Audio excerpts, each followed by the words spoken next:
What's it like to work at the world's biggest beer festival? Experience the opening day of the Oktoberfest through the eyes of Herbert, a veteran waiter who always swears he'll quit, but somehow shows up every year. As you follow his story, you'll get a real glimpse of German culture and learn 15 essential words and phrases, all naturally woven into the English narration. The vivid context anchors the words in your memory. No flashcards, no drills. Let's go, or as we say in German, los geht's. A1-1. The Oktoberfest begins. It was September 21st, 2024, the first day of Oktoberfest. Herbert saw the head waiter approaching on his final round through the tent before it opened. "Hallo, Herbert," he said. After so many years working in the Schottenhammel tent, it was no surprise the head waiter remembered his name. "Guten Morgen," Herbert replied. "How are you?" "Good enough." That was about as enthusiastic as a Bavarian got. The head waiter smiled and moved on. Herbert wasn't sure if he actually felt good enough. At nearly 60, he was old for an Oktoberfest waiter, and his knee already ached, before the job had even begun. He looked at his watch. 8:95. He counted the seconds until it turned 9. Almost immediately, shouts rang out from outside, followed by heavy footsteps.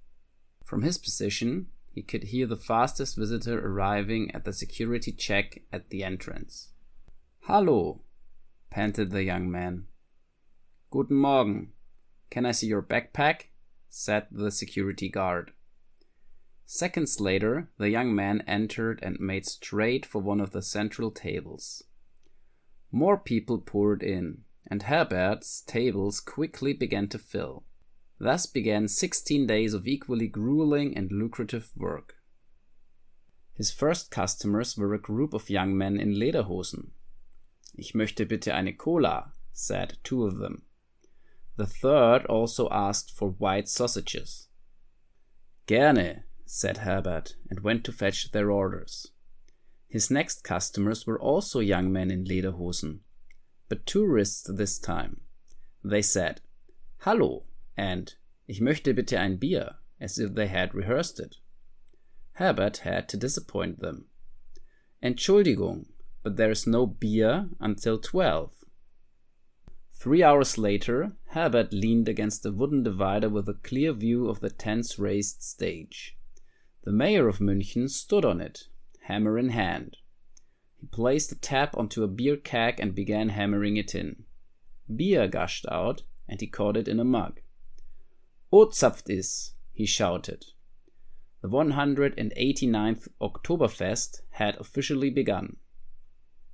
The brass band struck up a lively tune, breaking the silence of the ceremony. The music was loud, but not loud enough to drown out the voices calling "Hallo" or "Entschuldigung," each one competing for Herbert's attention. Ignoring the shouts, Herbert made his way to the bar and loaded up. 3 mugs in each hand with another 4 stacked on top. Nearly 23 kilos balanced between his arms. He pushed through the crowd toward his tables, repeating "Entschuldigung" as he went. It was still early. Politeness hadn't yet become a burden. "Guten Tag," he said, setting down his heavy load at the nearest table. Greedy hands shot forward, snatching at the mugs amid cries of "Bier" and "Ich möchte ein Bier."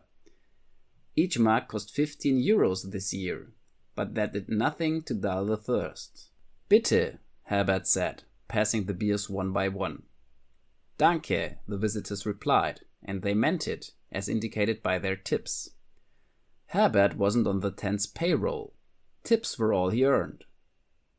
"Guten Tag," he said again at the next table, unloading the rest of his haul. Tips averaged about €1 per beer, more as the day wore on and inhibitions faded.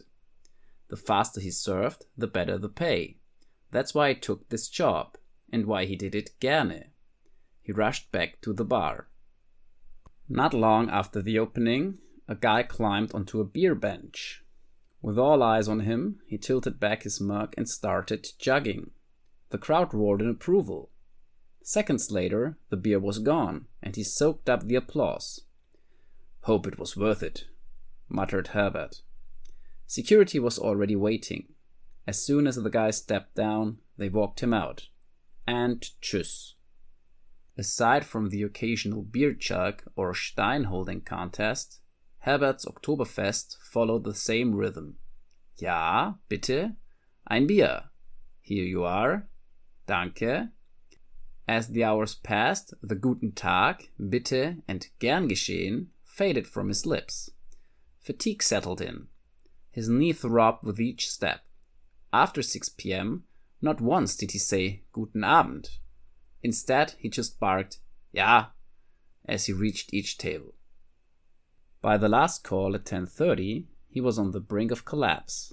Once the crowd was herded out, he sank into a seat, finally giving rest to his throbbing knee, now joined in protest by his back and wrists. Guten Abend, came a voice from behind. The head waiter, making his final round. Are you okay? Complaining might be second nature to Germans, but not when it meant showing weakness. Herbert just nodded. Satisfied, the head waiter moved on. Tschüss, he called over his shoulder. Auf Wiedersehen, Herbert replied. Auf Wiedersehen means until we see each other again. Herbert had lost count of how many times he'd said it to the head waiter, each time half determined it would be the last. But every night, counting his tips in the hotel room before bed, he always changed his mind.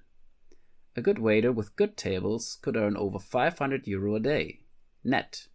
This wouldn't be his last Auf Wiedersehen either.